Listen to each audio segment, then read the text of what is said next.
When you're sad and blue and everything is putting you down, you know the world keeps spinning around.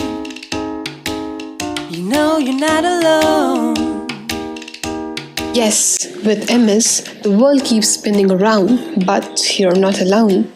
Welcome to the 10 Minutes for MS podcast, in which we share information about MS in just 10 minutes. In this episode, I'm glad to welcome Dr. Gemma Newman, specialised in holistic health, plant-based nutrition and lifestyle medicine. Hi, good morning. Hi. Doctor, thank you so much for joining us here. People have been waiting to hear about plant-based diet, to know what plant-based exactly is.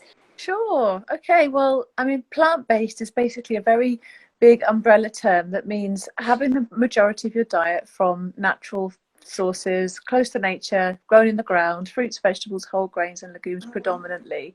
And legumes can be things like chickpeas and lentils and green beans and things like that. That's what it means. It's very broad. When someone is vegan, it means that they choose to exclude certain things from their diet, like meat and dairy, but they don't necessarily exclude other things such as sugar or processed flour or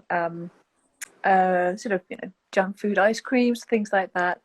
And whole foods plant-based tends to refer specifically to a pattern of eating which is really fruits, vegetables, whole grains and legumes, nuts and seeds and herbs and spices, and then a mixture of all of those things in whichever meal that you're preparing, as well as a B12 supplement. So that is the very basic thing that you can understand by a whole foods plant-based approach. There are different nuances to it, but that is the essential thing that you need to know.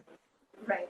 And Doctor, what do you think about MS and its diet? And how much do you think does a diet affect any kind of chronic illness for that matter? I think that nutrition is always important because it's the building blocks from which you make your body. So I think it's a very emotional issue for a lot of people because what you eat is so tied up with who you are, your traditions, your upbringing, and people develop some sort of closely guarded loyalties, as it were, to different kinds of foods. So I would say it's important to try to have an approach that fits in with your lifestyle, but also to understand that there are certain things you can do that will really benefit you in your journey, and they won't necessarily be like a panacea for all ill, but I guarantee you that if you're focusing on foods that nourish your body, mind and soul, that you will reap the benefits in one way or another. I can give anecdotes of people who have been able to reverse certain symptoms of things like multiple sclerosis, and I can talk about trials where people have really benefited from using dietary techniques to manage their illness. So I think when we would take all of that in combination, it does lead to a really exciting possibility that people have got a little bit more control over their well-being, how they feel, how they move, than they thought. I think that's really important because it does help to empower people that they can make a difference. And I've had many patients that have received this kind of diagnosis, and it can feel like a real sucker punch, and you don't know what to do with it, and you don't know what it means for your future, and it can be really scary for people and quite disempowering, really. And that's the last thing I want people to feel. I want people to feel like they have some hope and that they can make a difference in their own lives in whatever shape or form that can be, and that it can be simple to do. That's positive. Thank you so much. World is actually moving towards diet conscious people. People are getting more aware about what they're eating, their nourishment, and there's also a group of people, if they are diagnosed with any kind of illness, for example MS, they want to bring changes in their diet, in their activity levels, exercise, and not take medicines. And they want to get cured with this kind of regime itself. What take do you have on that? We should be, controlling our diet and exercise along with the medicines, or just turning away from medicines is also something which people are doing, and that's okay for some. I think it depends on the person, and as a doctor I like to use everything in my toolbox, and so if somebody is not responding to medications, then it's great that they can introduce lifestyle techniques, and if somebody's enjoying lifestyle techniques which mean they no longer have symptoms, then I'm happy for them to reduce their medications, but it's really their choice, and that's something that I would like to help them with in my clinical practice, certainly. And as long as we've had that discussion and they know the pros and the cons, then the choice is theirs. But there's no doubt that, certain dietary and lifestyle interventions do help. Dr. Roy Swang, he looked at MS data during World War II, and what he noticed was that people who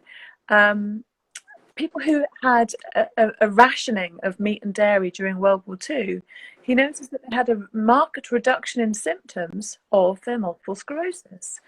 And I suppose all scientific research starts with an observation, doesn't it? So that's what he observed. And so he decided to put it to the test. And he had, in total, I think he had 144 patients, who he was able to follow up for many years. So the first study finished after, I think it was, let me just have a look. I've got some notes on this. 3 years, then 5 years, then 7 years, then 20 years, then unbelievably 34 years of follow-up. And the simple thing that he told these patients to do was to have a reduced saturated fat diet. And in those days, that basically meant to dramatically reduce their animal product consumption, because back then in the 1940s, 50s, there wasn't so much in the way of convenience foods that were high in saturated fat. So that's what it meant back then. And they had a diet that was around about 10% saturated fat. And these patients, on the whole, they tended to get a lot better. He said that those who took on this dietary intervention early on in the disease, it seemed to stop the progression in its tracks, with 95% of them having no further disability 34 years later. Can you imagine any kind of medication with that kind of success rate? I haven't found that in my clinical practice, certainly. And he noticed that those who did increase their saturated fat intake, they did start to notice that they might have some symptoms returning.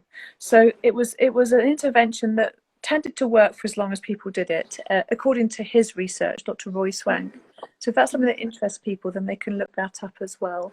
But there was another study I wanted to share. I hope that's all right if I share another study with your community. Of course. Yeah, it was basically 61 participants in a pilot study that were looking at the effects of a low-fat plant-based diet on MS and the disease progression, the disease activity, and the quality of life of the participants. And of those 61 patients participating, they were followed up for a year, and about half of them stuck with a very low-fat plant-based diet, and the other half didn't. And so first of all, they did brain MRI scans, and secondly, they did quality of life questionnaires. So they wanted to see, how it impacted them. And this is what's really interesting, is in this 1 year study, so it doesn't have the same follow-up as Dr. Swank's study of 34 years, which is really quite groundbreaking. But what they did have was MRI scans, and they wanted to see, did it make a difference?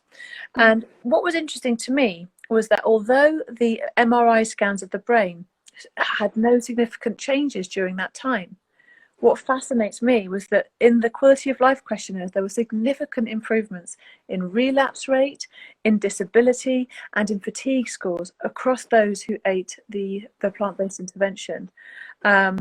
Participants were able to lose weight, they were able to reduce their cholesterol, and they had higher scores in quality of life and overall mood as well. And, larger studies are needed, but this is really impressive. And I think it's something that, I certainly try to share with some of my patients in terms of data. But there are also some amazing personal stories as well of doctors and dietitians that have used these techniques in their own lives, but also for those of their patients. I'm sure you must be familiar with the work of Dr. Sari Stancic in the US. Do you know? Yeah, so she has MS, and she was able to use lifestyle medicine to improve her condition. And there's a PhD dietitian, Dr. Connor Curley, as well, He did a degree in nutrition and dietetics and a PhD, and he developed MS at the tender age of 15. And he had a sort of a severe left-sided paralysis as a result of that. This is all public information. I'm not sharing something personal or private. He's not my patient, but he's someone I know well, and I'm delighted to tell you and all of your community that he, as well as Dr. Stansett, they both had a diagnosis, a young age, fit, healthy people, and because of their ability to use a whole food plant-based approach, now they are still symptom-free many years later. Dr. Curley, I think now, how many years has it been? It's been nearly 20 years since his initial diagnosis. And with Dr. Sarah Stansett, I think she was diagnosed, I believe, around 2003. And again, she's doing brilliantly. So, it's lovely to have those kinds of case studies of people who've been studying nutrition, who've been doing this for a very long time, and who have their own personal experience of suffering from MS and what that means for them. Thank you so much for taking out time. Thank you, doctor. Have a good day. I will do. Thank you so much. Bye-bye. Thank you, warriors, for being with us. I hope you found this session useful. We will be back again next week with another informative session. So, don't forget to subscribe and reserve just 10 minutes for MS. No, you're not alone.